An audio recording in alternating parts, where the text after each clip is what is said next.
Party ರೌಂಡ್ಸ್ನ ಮೊದಲನೆಯ ಸುದ್ದಿ national news. Himachal ಪ್ರದೇಶದ ಸುದ್ದಿ. ಹಿಮಾಚಲ ಪ್ರದೇಶ ಆಗಾಗ ಸುದ್ದಿ ಆಗ್ತಾ ಇರುತ್ತೆ, ಆಗಬಾರದ ಕಾರಣ. ಅತಿ ಹೆಚ್ಚು ಇತ್ತೀಚಿನ ದಿನಗಳಲ್ಲಿ ಸುದ್ದಿಯಾಗಿರೋದು ಆರ್ಥಿಕ ಸಂಕಷ್ಟ. ಅದರ ನೇರವಾದ ಸಂಬಂಧ ಗ್ಯಾರಂಟಿ ಯೋಜನೆಗಳ ಜೊತೆಗಿದೆ.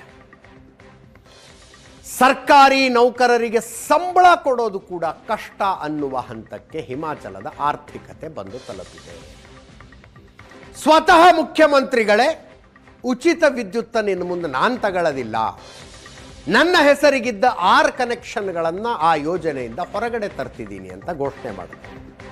ತಮ್ಮ ಸಚಿವ ಸಂಪುಟದ ಸದಸ್ಯರಿಗೆ ಸಂಬಳ ತಗೋಬೇಡಿ ಅಂದರು. ಶಾಸಕರುಗಳಿಗೆ ಮನವಿ ಮಾಡಿಕೊಂಡ್ರು, ಸಂಬಳ ತಗೋಬೇಡಿ. ಶಾಸಕರು ಸಚಿವರ ಸಂಬಳ ಎಷ್ಟು ತಾನೇ ಉಳಿದಿತ್ತು. ಆದರೂ ರಾಜ್ಯ ಆರ್ಥಿಕ ಸಂಕಷ್ಟದಲ್ಲಿದೆ. ಉಳಿದಿದ್ದೆಲ್ಲ ನಿಲ್ತಾ ಇದೆ, ಆದರೆ ಸಚಿವರಿಗೆ ಶಾಸಕರಿಗೆ ಆರಾಮಾಗಿ ಸಂಬಳ ಬರ್ತಿದೆ ಅನ್ನುವ ಮೆಸೇಜ್ ಹೋಗಬಾರದು ಅನ್ನುವ ಕಾರಣಕ್ಕೆ ನಿಮಗೆ ಸಂಬಳ ಇಲ್ಲ ಅಂತ. ಈಗ ಬರ್ತಾ ಬರ್ತಾ ಬರ್ತಾ ಪರಿಸ್ಥಿತಿ ಎಲ್ಲಿಗೆ ಬಂದಿದೆ ಅಂದರೆ, ದೇವಸ್ಥಾನಗಳಿಗೆ ರಾಜ್ಯ ಸರ್ಕಾರದಿಂದ ಪತ್ರ.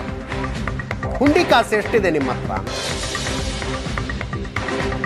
ಹಿಮಾಚಲದ 36 ದೇವಸ್ಥಾನಗಳ ಟ್ರಸ್ಟ್ಗಳಿಗೆ ಸರ್ಕಾರ ಪತ್ರ ಬರೆದಿದೆ.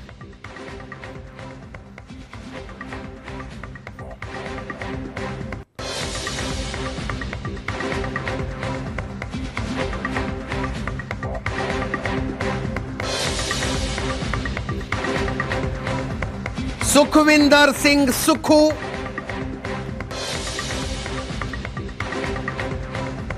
ಅವರ ಸರ್ಕಾರದ ಪತ್ರ.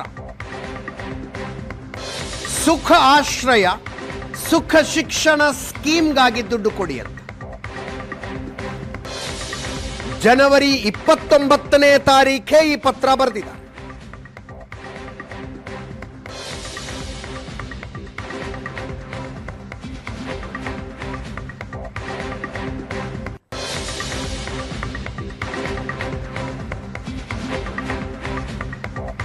ರಾಜ್ಯ ಸರ್ಕಾರದ ಈ ನಿರ್ಧಾರಕ್ಕೆ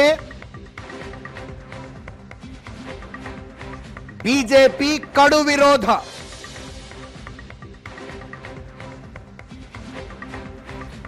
ಕಾಂಗ್ರೆಸ್ ಸರ್ಕಾರ ಒಂದು ಕಡೆ ಸನಾತನ ಧರ್ಮವನ್ನು ವಿರೋಧಿಸುತ್ತೆ, ಮತ್ತೊಂದು ಕಡೆ ಯೋಜನೆಗಳಿಗೆ ದುಡ್ಡು ಕೊಡಿ ಅಂತ ದೇವಸ್ಥಾನಕ್ಕೆ ಪತ್ರ ಬರೀತಾರೆ.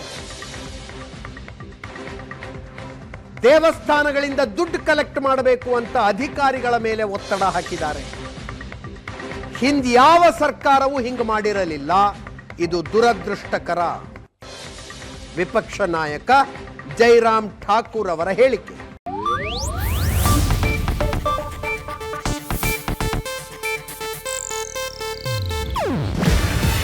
ಇದು ಏಷ್ಯಾನೆಟ್ ನ್ಯೂಸ್ ನೆಟ್ವರ್ಕ್ ಪ್ರಸ್ತುತಿ. ನೀವು ನೋಡ್ತಿದ್ದೀರಾ ಏಷ್ಯಾನೆಟ್ ಸುವರ್ಣ ನ್ಯೂಸ್.